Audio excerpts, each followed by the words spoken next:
Welcome to the Donna Sebo Show Special Editions. This program is dedicated to featuring authors and experts from around the world who will share their knowledge and insight with you, the viewing and listening audience. Literacy and education are the keys to freedom, and diversity enables one to live in a world with broader perspectives. This is Donna Sebo, and I will be your host for the next hour. Welcome to the Donna Sebo Television Show, Special Editions. I'm so glad that you're with me because we are going to be talking about a subject matter for some people, well, it might be a little bit of a controversial subject, but you know what? I've been in the work of mind for most of my life, and it is anything but controversial to me. What are we going to be talking about? We're going to be talking about mediumship, psychic ability. And this is a topic that I think is very special, and my guest, Carole Obley, is a lady who has, like me, been very, very much engaged and involved in the world of the paranormal, but also being able to work with those that want to be in touch with people on the other side. So I think you're going to be finding our conversation a very interesting one. The Donna Sebo Show Special Editions features authors, and she is quite accomplished. She actually has published 5 books. I have 4 of them on display here in the studio, which we're going to make sure that you see. And this is something that many times we wonder about experiences that we have. We wonder, is it our imagination? What is it that's going on here? Some people I know that I've talked with through the years think that they have a mental illness. And it's anything but that. This is a part of human experience. And mediumship is a marvelous tool that helps people in such a phenomenal way. And we are going to be talking with Carole. It was so nice to be able to have you on the show because we're kindred spirits. We've both been engaged in the work of mind for so long, and the work of spirit, if you will. And it makes all the difference in the world in people's lives. And for you, it has been a journey discovering these talents that you were born with. Will you share that with us? And by the way, welcome to the show.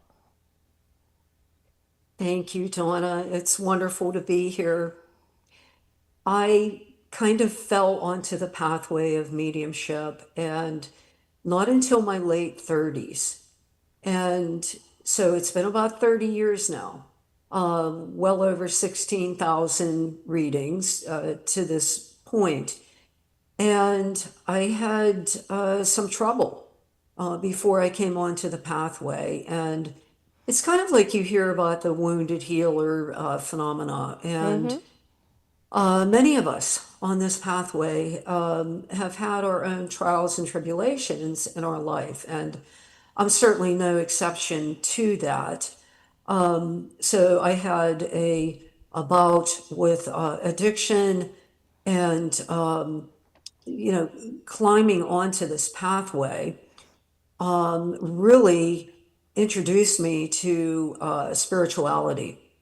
And so that was the very beginning of the pathway. And then a second tumultuous event that I had that set me squarely on the pathway of my life's purpose was a fire. And that fire burned down the business that I was running at the time. And so for about a year, I was left directionless, had no clue where I was supposed to be, certainly not on this pathway.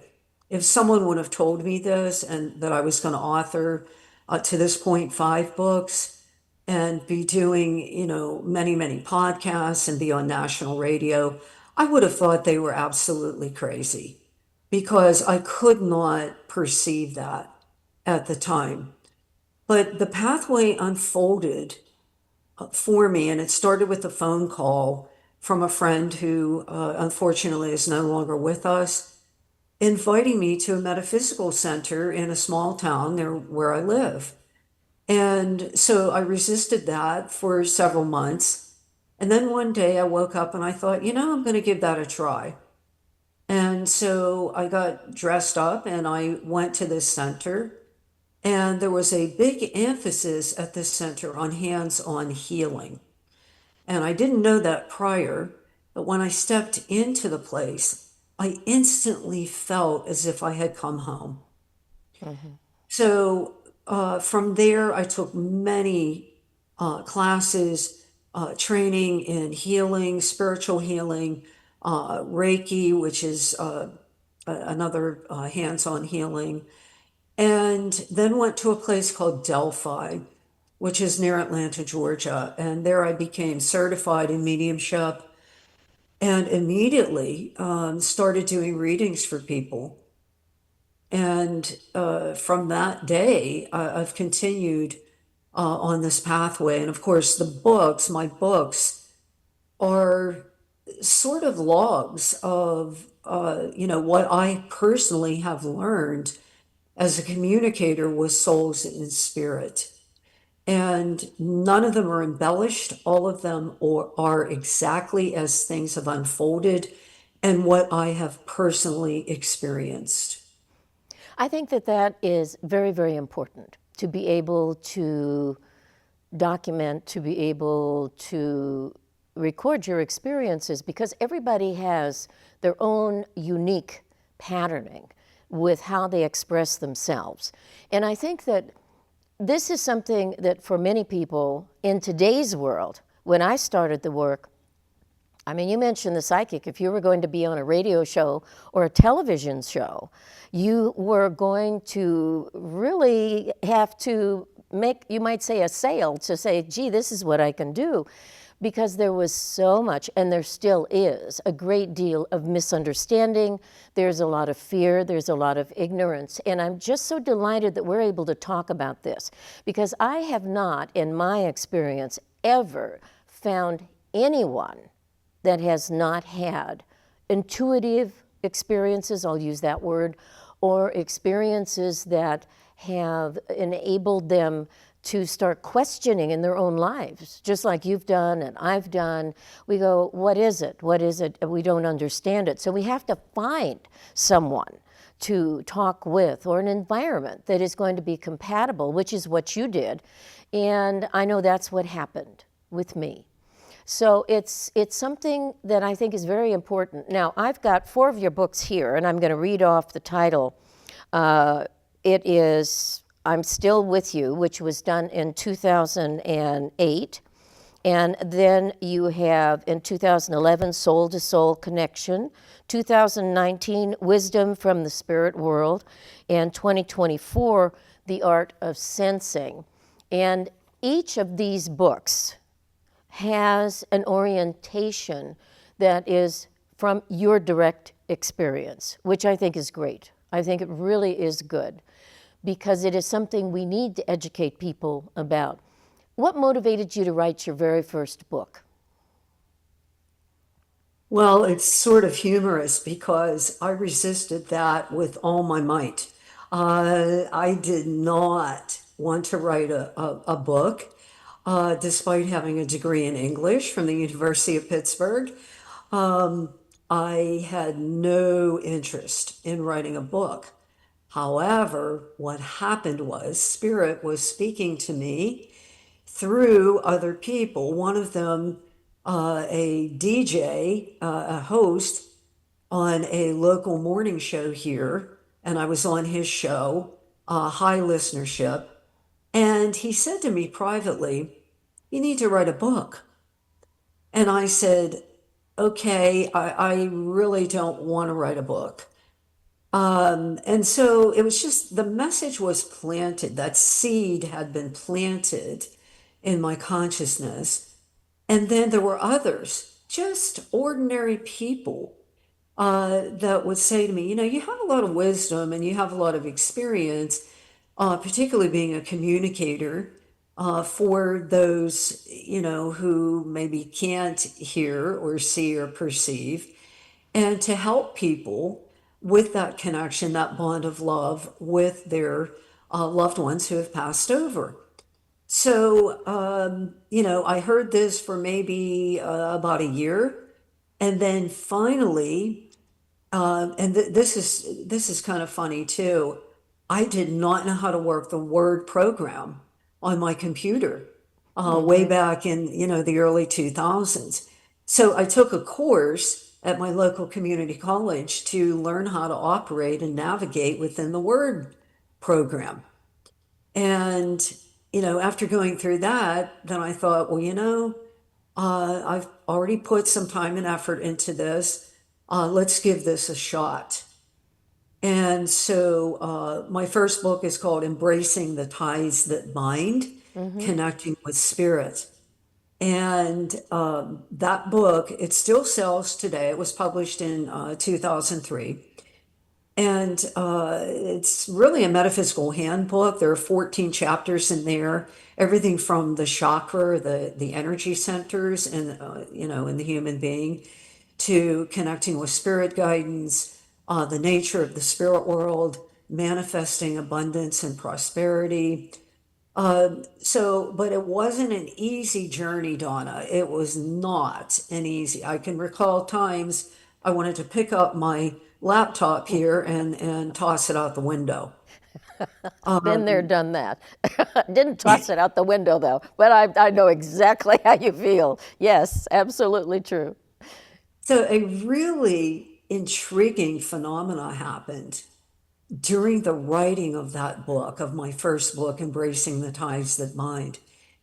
And it was, I went out to the porch. I was frustrated at one point. And so I stepped out onto my porch. And as I'm sitting there, this very tiny butterfly flutters over and lands on my foot and just stays there and sits there. And I didn't want to move. I didn't want it to go away.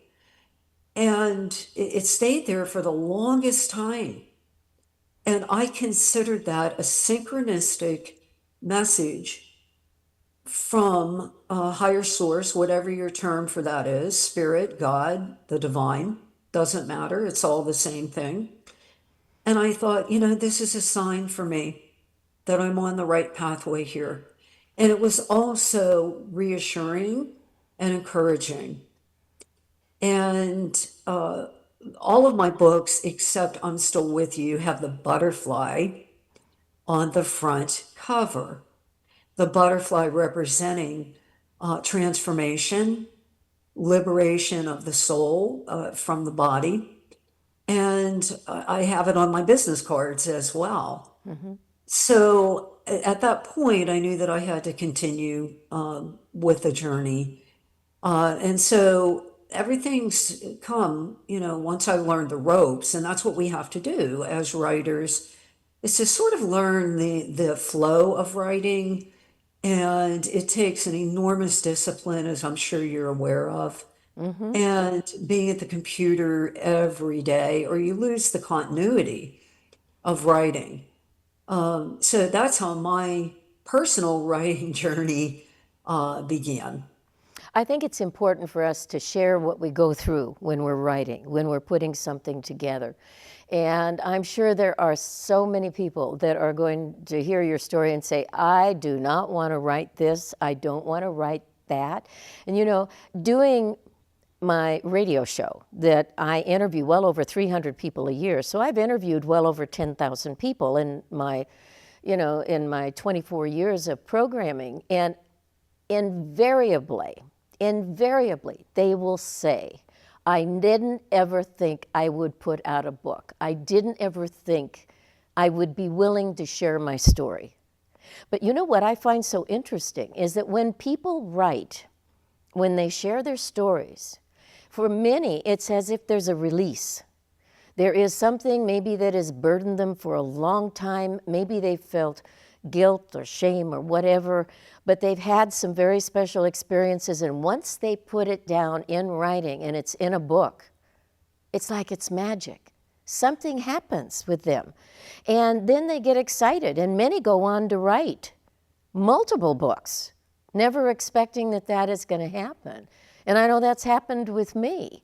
And this is something that, like you said, you don't imagine what writing gives back to you, telling the stories, the information.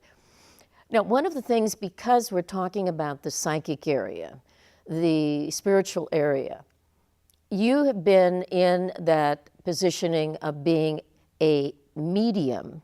And when you do your readings, you're not in trance, because there are trance mediums. They're not as common as they used to be. That used to be something that was very, very much accepted, especially in spiritualist circles. But you're a conscious medium. When you're speaking, you're aware of what you are saying and the information that's coming through to you. And I really appreciated the fact of how you expressed yourself. And I think this was in your book, The Art of Sensing, which is your latest book, but also in the one that you put out that had, I'm still with you, that you have to work with expressing what's given to you in the best way possible. And that takes a lot of work. That takes a real discipline in and of itself. Would you agree with that? Absolutely. In fact, I have taken many years of training. One can be born with a sensitivity, and I know that I was. I was unaware of it when I was young. And ironically, I was very afraid of death. And I've written about that. I relay the story in Wisdom from the Spirit World, that when my first grandparent passed, and that was in 1969, I remember going to the funeral home and seeing my grandpa in the casket, and really, and I mean this in a kind way, but sort of being repulsed, because all I was looking at there was his physical shell, was his body. At that point, I mean, I was an 11-year-old child. I had no idea about the spirit world, about what happens when we make transition. And so all I saw was, there's Grandpa laying there. He looks like sort of like a mannequin, sort of wax or unreal. And I went home and I remember having nightmares about that. And I relay this, in my book, Wisdom from the Spirit World, and how doing this work of mediumship has changed me so deeply, so profoundly, that I have eliminated all fear of death and really fear of life in general. And that's the spiritual pathway. I am not the same person as I was before I began this work. And so it's been a tremendous spiritual awakening for me as simply the conduit. That's all I am in sessions, and the bridge between heaven and earth. Spirit is in, or higher source is in control of that.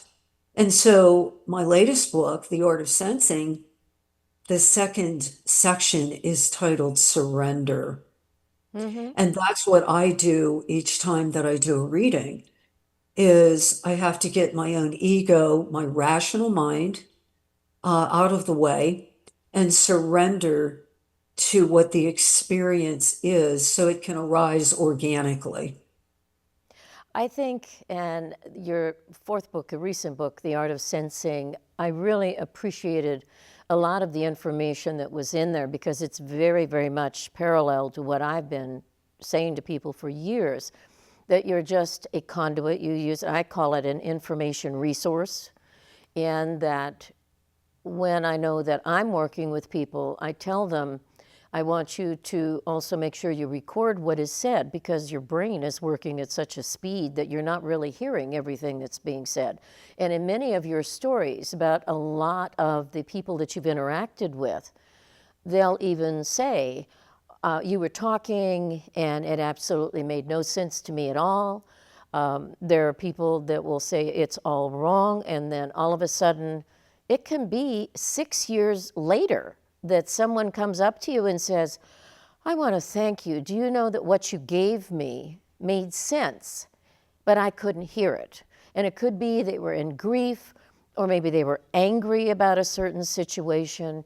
But with mediumship, people often are interested in those that have passed on.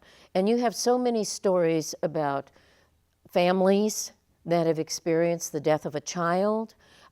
You have had spouses that have come and said, I'd like to know about my wife or my husband, or maybe there's a member of family. I mean, there's so many different environments that people come from, but they're seeking that kind of a, what do I want to say, a connection. No matter what their religious background may be, no matter what their ethnicity is, it comes from the heart. It is coming from that curiosity. And for many of them, it spurs them to investigate, like the classes that you have taken, and say, where can I learn more? And that's why books are so valuable.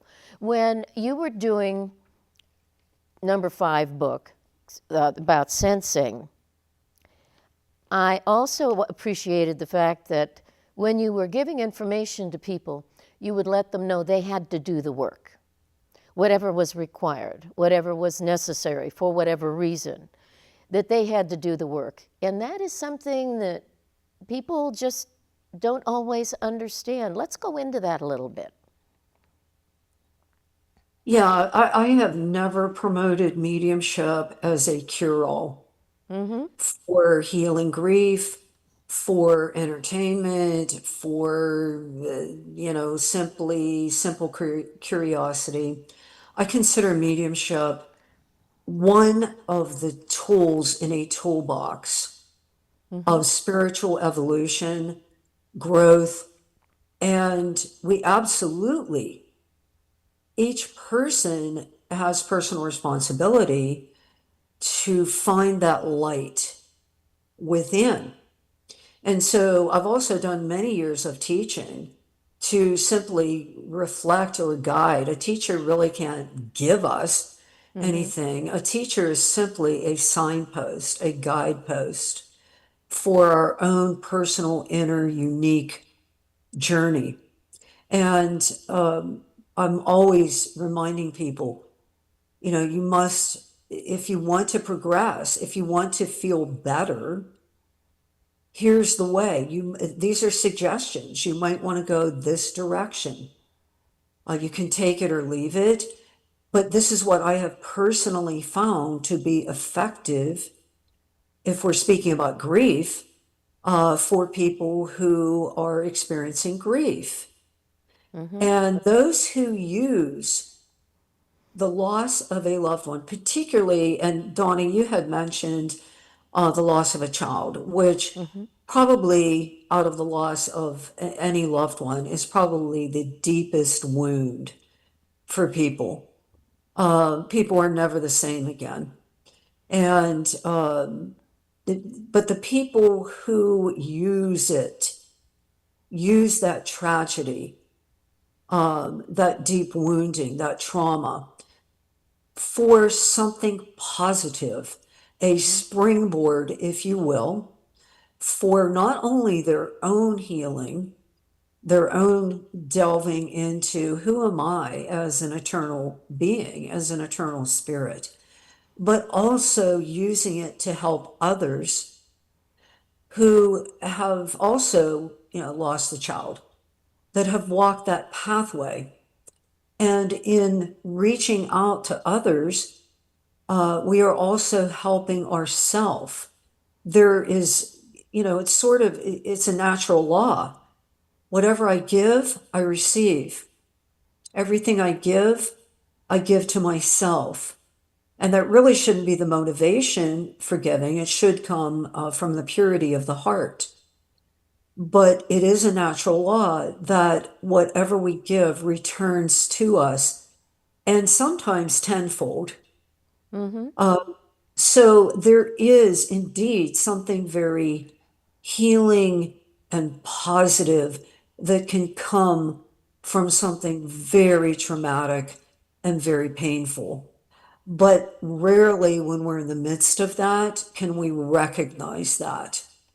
So the element of time has to be, incorporated during the journey, and patience, and the quality of trust that we are healing, that we are an eternal being. We will be reunited with that loved one when we too make transition. They really haven't gone away, because the truth is the spirit world is right here all around us. It's just like a radio or television or cell phone. You have to turn it on. You have to raise your antenna to receive it. And so it's not a place per se, it's a state of consciousness. Well, I think that so many times people wonder if they have not had any exposure to anything of this nature. What I find so fascinating is that when they can talk with someone that is just like you and like me, that will be very direct and clear with them. There's no woo-woo, there's no Hollywood sensationalism about it. It is a tool, as you have said, and it's meant to empower people.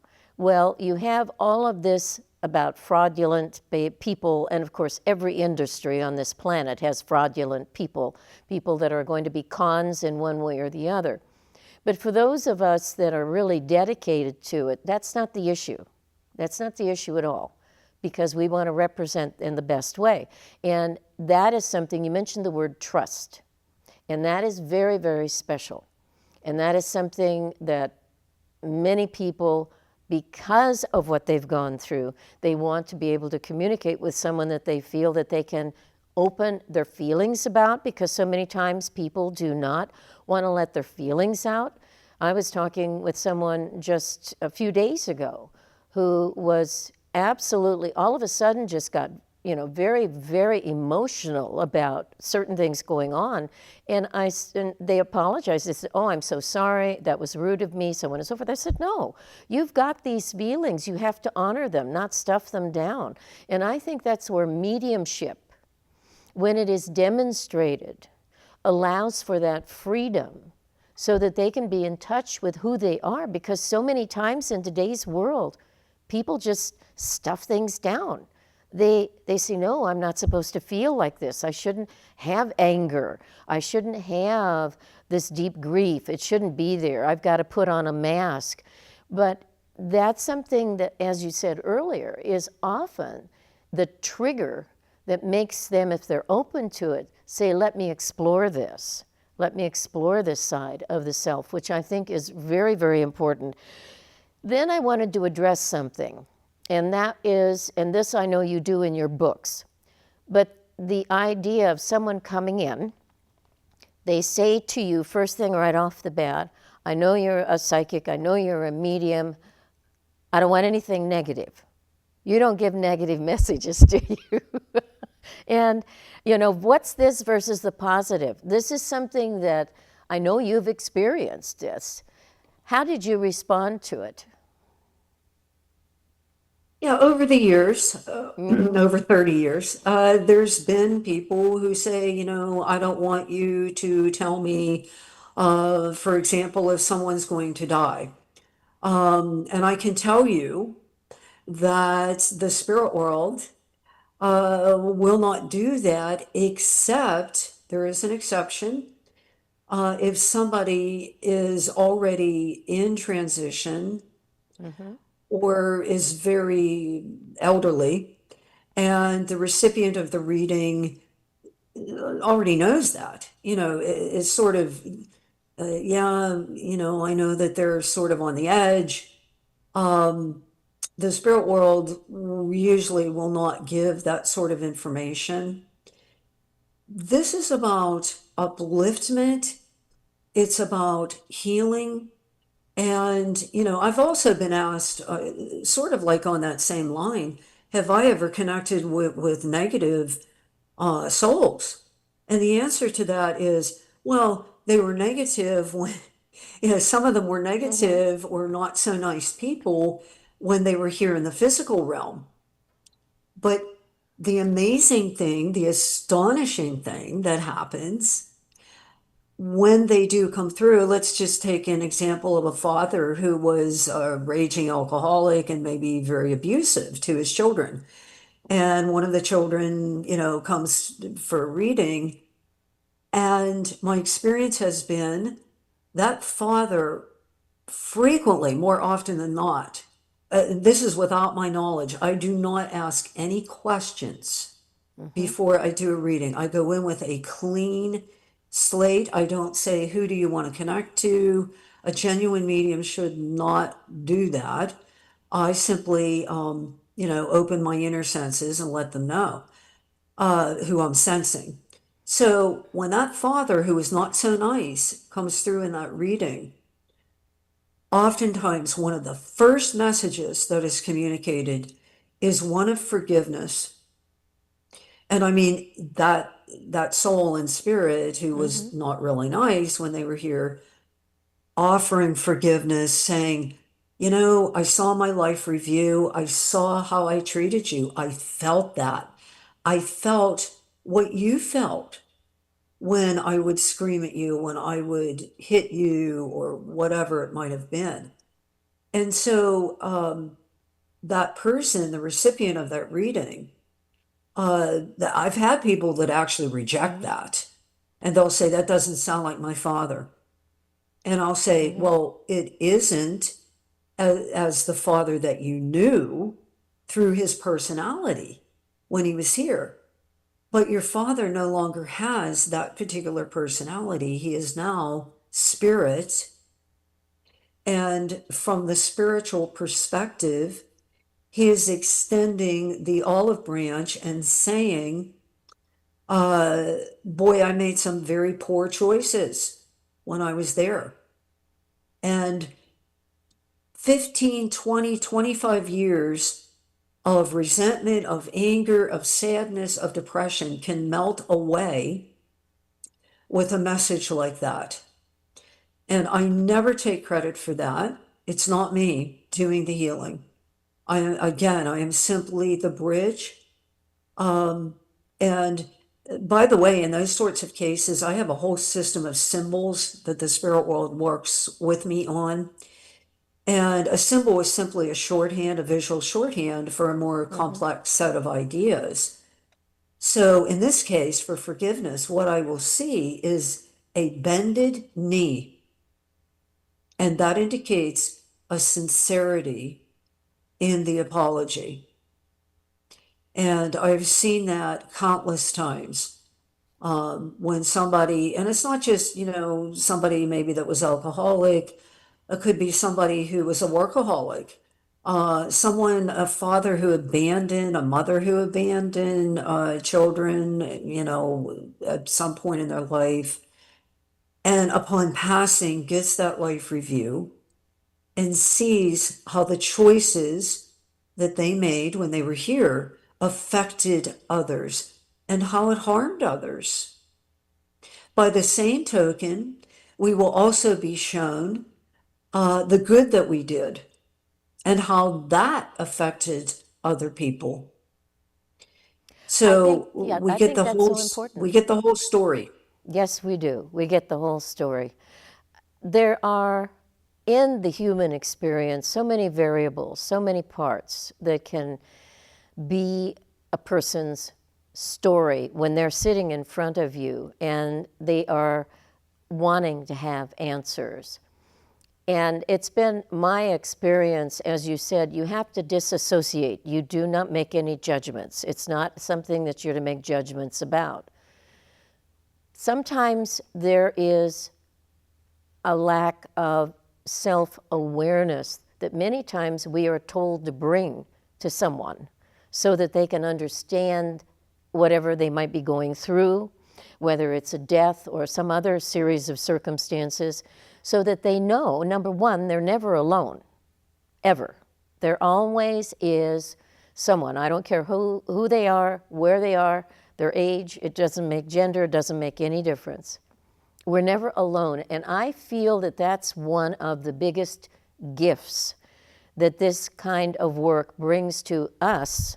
You might say the practitioner of same, but it gives us that awareness that we can share with other people.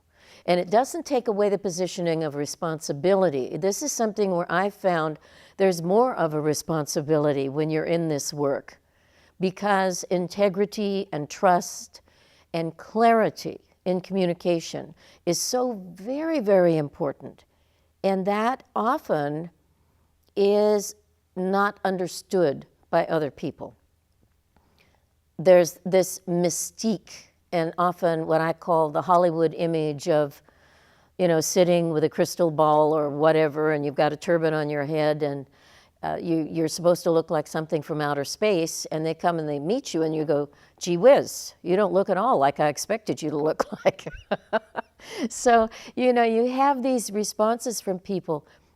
Challenging times. We are in very challenging times. And what I feel happens with people, and I'm sure you feel the same way, that when they leave your environment, they have something that we call hope.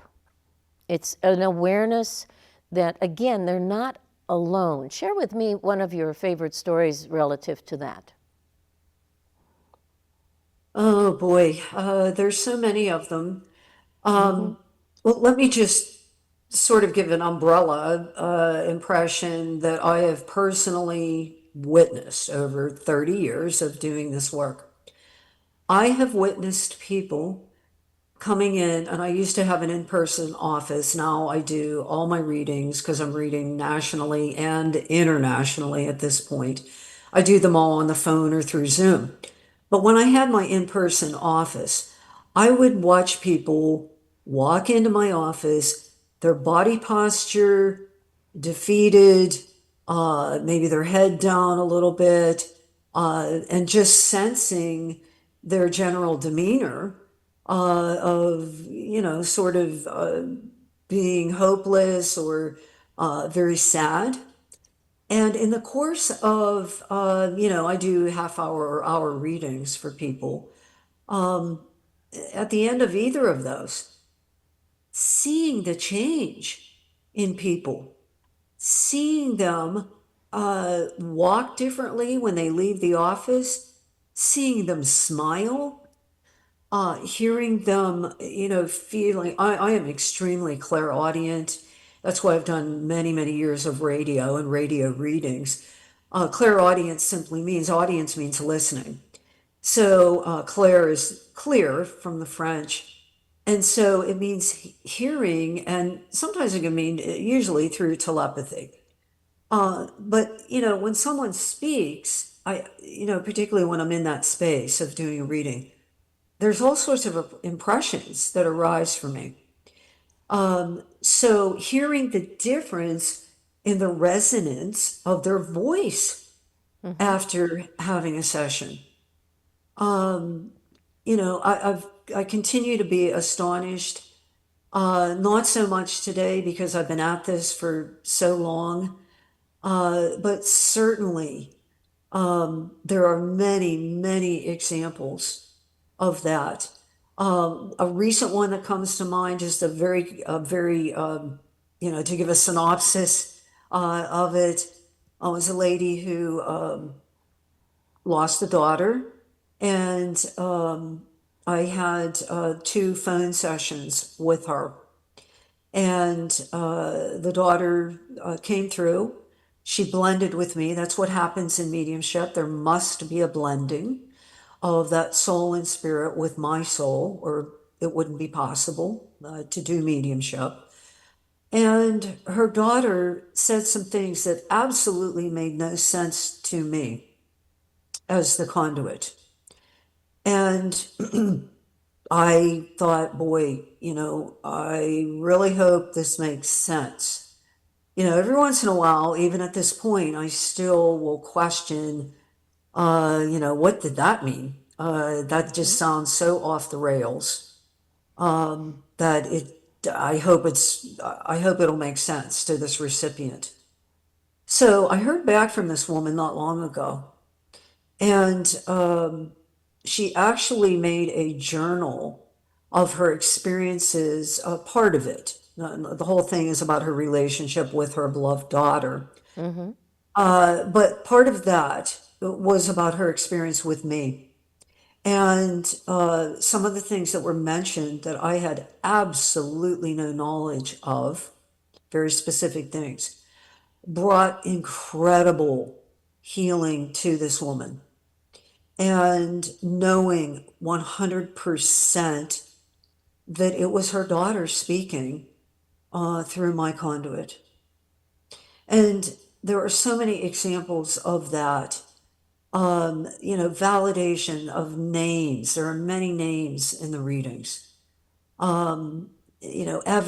I am an evidentiary medium. What does that mean? Well, it means presenting facts about that loved one in the spirit world.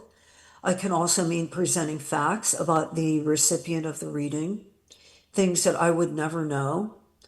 And so, that is only important not to prove how great of a medium I am, but to establish a deeper heart connection between the person in the spirit world and the recipient, to strengthen that heart bond that is inextinguishable, that is eternal, that is indestructible. It is such a wonderful tool. And there are so many different ways that the talents can be expressed that people are not aware of. I've seen people use art as a form of communicating with people. There's just so many things, psychometry, all kinds of different demonstrations.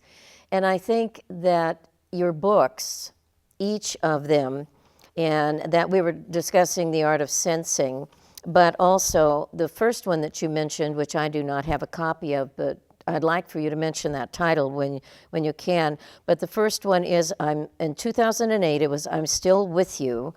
And then in 2011, it's Soul to Soul Connection. 2019, Wisdom from the Spirit World. And then recently, 2024, The Art of Sensing. So all of these books, and each of them, and I've gone through each of them, you have a very practical, down-to-earth relationship that you share with the reader. And I think that that is something that is very, very important, because what I've discovered is that many times people, when they have that kind of an association, they want to know more.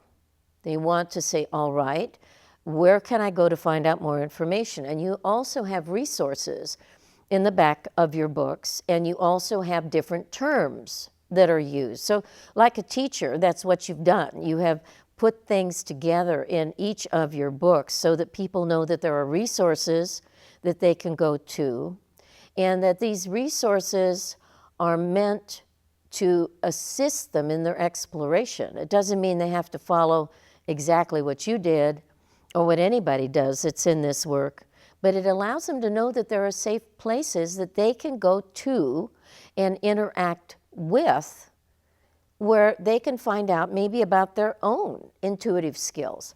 And to me, that is something that is so important, because if I hadn't had the mentor I had, I probably would have just not even believed that I had anything of what she described my potential was.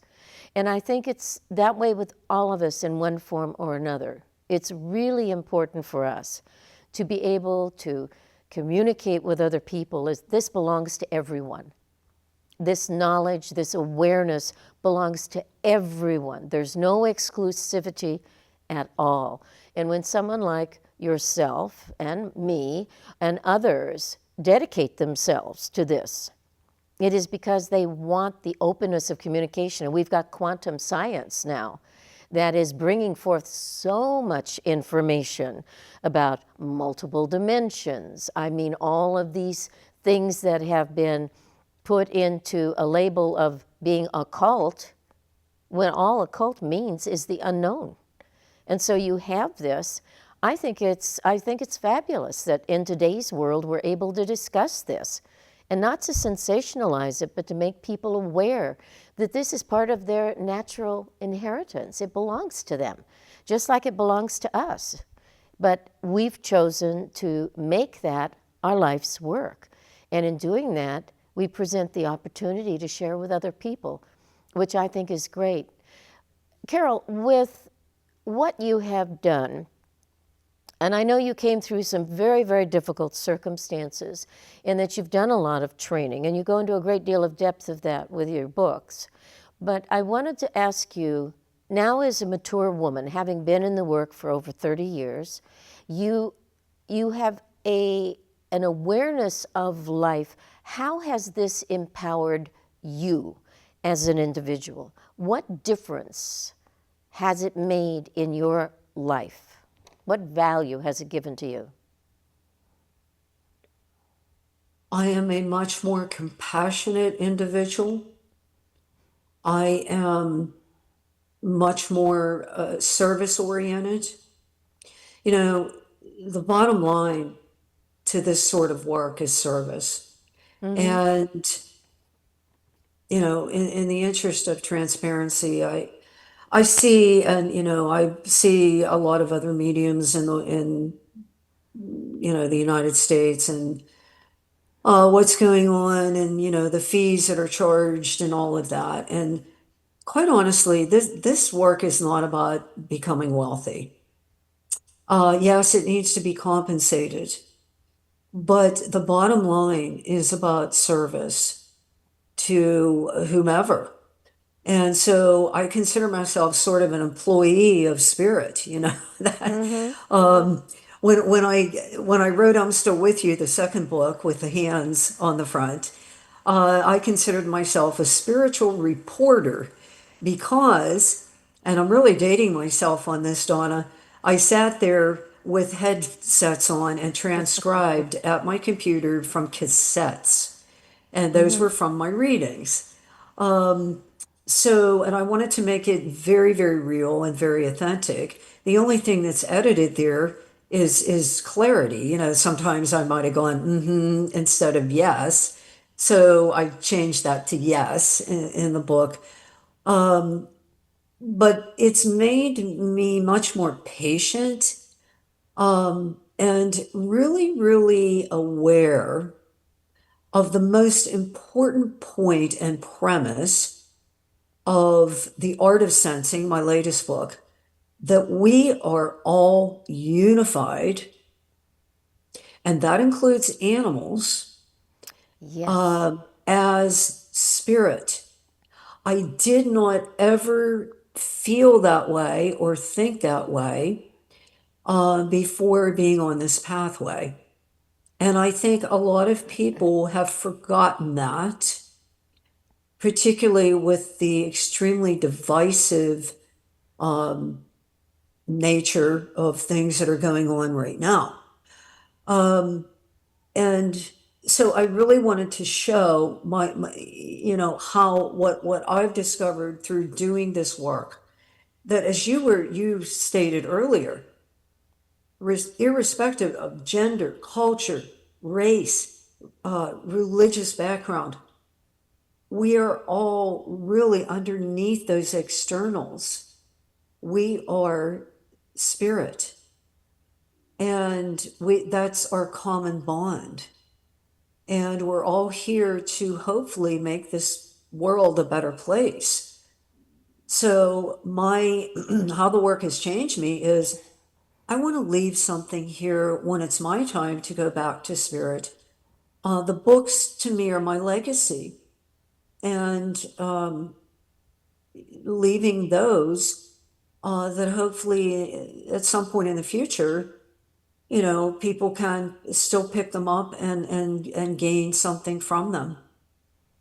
I think that is very, very important. I think that when we can let people know that this is something, for all intents and purposes, it's normal and natural, and people may think, well, that isn't something that's been in my experience, but that's all right.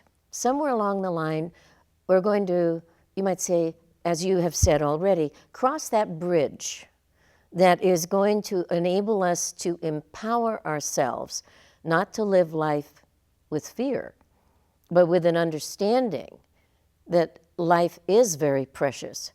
But when someone does pass, that we've never really lost them. They're not lost necessarily, but there's so much more to mediumship than what a lot of people recognize.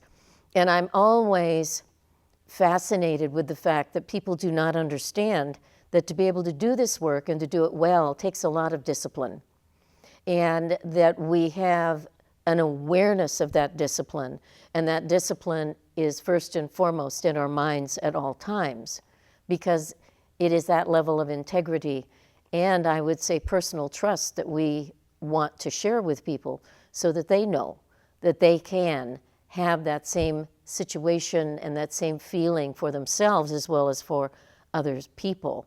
I really think that anytime we can have an open conversation like this, where there is no intimidation, where there is no anxiousness, where there's no anger in the sense of, gee, I want to prove you wrong. No, when there's this openness and clarity, I think it just enriches everybody. It enriches everybody. I know how much it's affected my life and how actually I just really, really love my work. And I know you do too. So it's something that, yes, is a little bit different, but so many people don't realize that they have actually those connections with people. There's more and more stories been written about near-death experiences, physicians coming forth with information, everything that they were taught, and maybe in medical school that disavowed anything like this. They go, no, this is something we have to deal with. We have to deal with patience. We have to listen. We have to understand. We've come such a long way, Carole. If you could see anything change in the way of perceptions on the part of people, what would you like to see? I believe we're headed towards that. I credit people like John Edward, the famous medium, James Van Prague, who were sort of pioneers in getting this work on television, on national television. And, from that standpoint, making it much more, sort of demystifying the process. And that is my aim as well. That has always been my aim. I state that in a couple of my books, that I wanted to demystify this sort of communication. And I think once people are out of fear, because generally people fear what they don't understand or what's different.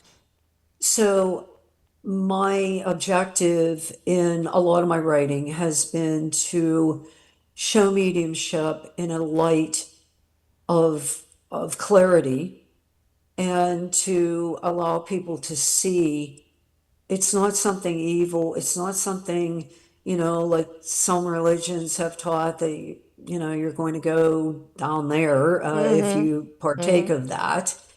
And to show instead the immense healing that has happened for recipients of readings.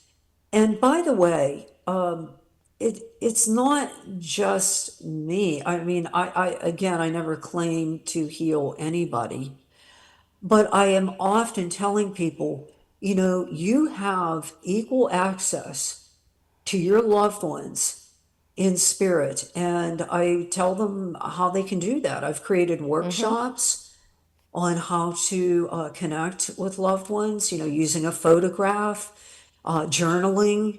If that person was sitting across from you today, what would you want to say to them? And to have the photograph there and actually, sit there and write a letter, a dialogue with the deceased loved one.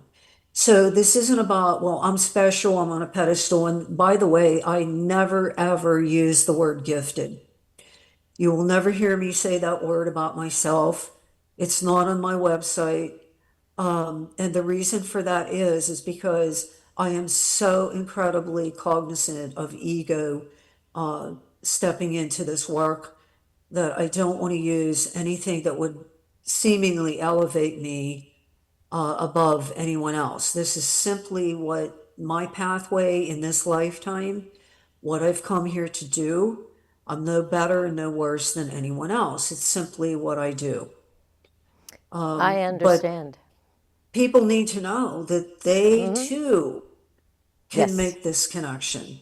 And it's through that bond of love. Love is all there is.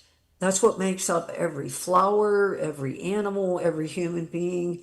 It is the glue that holds the universe together. And through that element of love, that's where we get healing. That's where that all comes from. And that is equal opportunity for everybody. I agree, Carole. I want to thank you so much for being my guest. It's been a delight having this conversation with you. And for those of you that are watching this program, Carole's website is going to be in the credits at the end of the film. So if you want to be in touch with her, you will be able to do that. All of those details will be made available to you. The reason I wanted to do this show is because I have found that the curiosity that people have regarding the world of the unknown, it is not because they're looking for sensationalism. They are looking for purpose and for value for themselves, and maybe in understanding how circumstances have been created so that they are going to be growing into a new direction. It is so important, and I want you to know that this is something that when we can talk about it openly, my goodness, we're never going to go backwards, because once you find that special part of yourself, that intuitive self, and you get to know some people that have the integrity and you're willing to talk with them and they're willing to talk with you, you're going to find a freedom that you never imagined. I also want to invite you to check out my daily radio show where I feature authors from around the world, from all walks of life. I have all kinds of programming, all kinds of subject matter that we discuss, and that's the Donna Sebo Show. And you can go to my website, delphiinternational.com, and you will find the details there. All you have to do is Google my name, Donna Sebo. It's been a delight to share this time with you, and I look forward to sharing another program with you. Well, I hope you'll have a chance to listen in, to watch, because the audio of this show is also going to be played on my radio programming.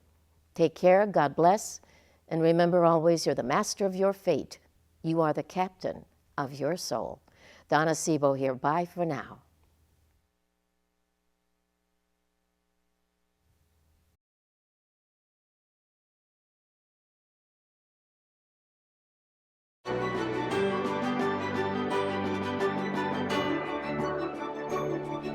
You have been listening to the Donna Sebo Show Special Editions. The audio version of this program will also be heard on the Donna Sebo Show radio broadcast. We are delighted you were able to join us and invite you to share this programming with your friends and family. Have a rich and fulfilling life.